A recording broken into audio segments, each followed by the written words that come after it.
How are you, Coach? Good, Rich. Thanks for having me on. How you doing? I am doing great. I'm hosting without a knee brace today, so I'm feeling really good, Coach. I'm light years ahead. I'm light years ahead right now. Your brace doctor told you were good to go today without a knee brace. That's good. Well, I got to tell you, I'm sitting here in Los Angeles, and I hear that news that Deshaun's not using a knee brace, and I winced myself. I wonder what it feels like to be the coach of this kid when that's happening.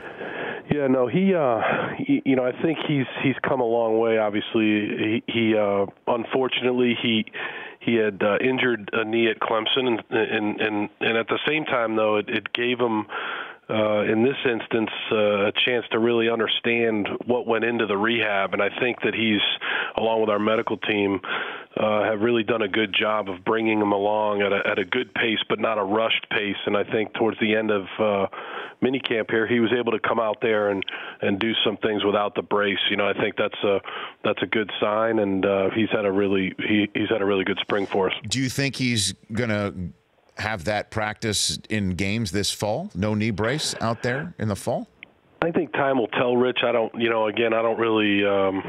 I don't know that right now. I would say that that'd be something that we'll evaluate when we get back here for training camp. I'm not sure that I'll be able to answer that clearly right now.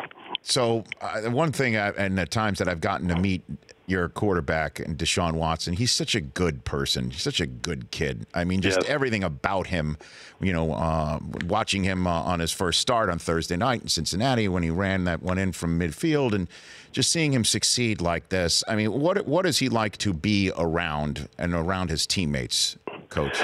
Yeah, I think what you see is exactly right. I mean, he's really a very down-to-earth guy, very, very smart. Really enjoys being around his teammates. He's got a really, just a neat presence about him. He's calm, he's poised, and I think he's a lot of fun to coach every day. And obviously, with the talent and all those things, obviously, but it's more than that. It's an ability to go into a meeting room and know that you have a guy that's looking for knowledge, but also a guy that's going to have some really good input into what you're doing. He's got a good mind for football, and it's been fun to coach him. What can he improve upon?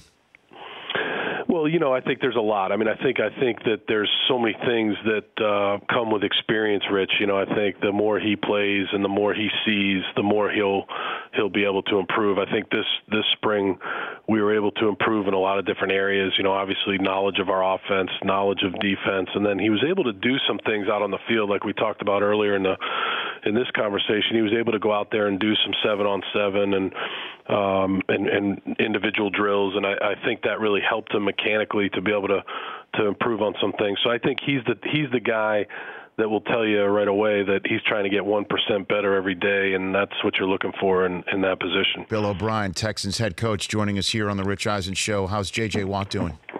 Good. He's he's had a really good offseason. He's rehabbed. I know that he feels really good about where he's at. He's just been a really excellent leader for us. He's been here every day, really committed to what we're trying to do here, and we're all looking forward to him being back. It's just amazing what he's become too, Coach.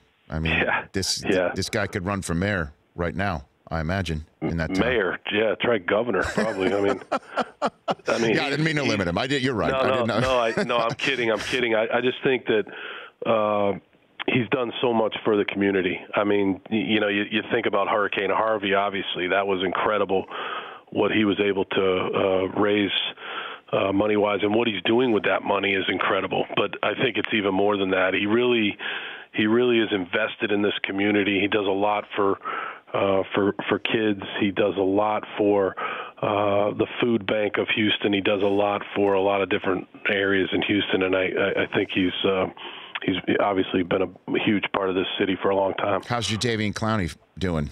What do you think about him?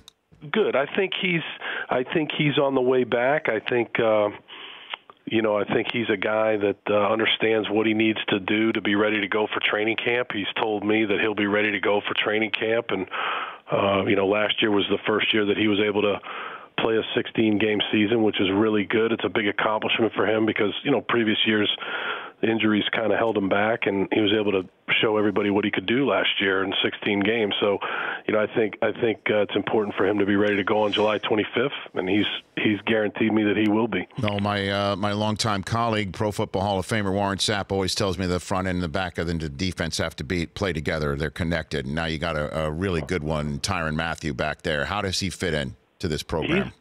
He's been somebody that we were really excited to be able to add to our roster, and when he, for the 9-week off-season program, he's been here every day, and he's really an impressive guy. He's knowledgeable about football. He's a really good teammate, and he's shown up on the field quite a bit. He's a good player. He understands the scheme. He's got good leadership qualities. We're really excited about having him on our team. The Rich Eisen Show, weekdays at noon Eastern on Audience.